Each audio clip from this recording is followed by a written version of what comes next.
ফিতরা আদায়ের সবচেয়ে উত্তম সময় কোনটি? ফিতরা আদায়ের উত্তম সময় হলো ঈদের নামাজে যাওয়ার পূর্বে ফিতরা দেওয়াটা হলো সবচাইতে উত্তম। আপনাকে অসংখ্য অসংখ্য ধন্যবাদ, অসংখ্য ধন্যবাদ এত সুন্দরভাবে বুঝিয়ে দেওয়ার জন্য। আপনার জন্য এই প্রাইজটি আছে। ধন্যবাদ। আসসালামু আলাইকুম। ওয়ালাইকুম আসসালাম ওয়া রাহমাতুল্লাহি ওয়া বারাকাতুহু। ফিতরা আদায়ের সবচেয়ে উত্তম সময় কোনটি? ফিতরা আদায়ের ঈদের আগে। আর ঈদের পরে যদি ফিতরা দেওয়া হয় সেটা ফিতরা হবে না, সেটা হবে সাদকা। আর ঈদের যদি ঈদের নামাজের আগে দেওয়া হয় সেটা হবে ফিতরা। ধন্যবাদ, অসংখ্য ধন্যবাদ আপনাকে, অসংখ্য ধন্যবাদ। ফিতরা আদায়ের সবচেয়ে উত্তম সময় কখন? সব থেকে উত্তম সময় হচ্ছে ফজরে, ঈদের আগের দিন যে ফজর নামাজ হয় সেই সময় নামাজের পরে পরে দিয়ে এসে ঈদ পড়তে যেতে হবে, সেটা হচ্ছে সব থেকে উত্তম।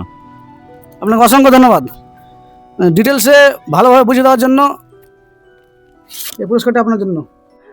ফিতরা আদায়ের সবচেয়ে উত্তম সময় কখন? ঈদের নামাজ পড়ার আগে দেওয়াটাই উত্তম। ঈদের পড়তে যাওয়ার আগে দিতে হবে। ধন্যবাদ, আপনাকে অসংখ্য ধন্যবাদ এত সুন্দর উত্তর দেওয়ার জন্য।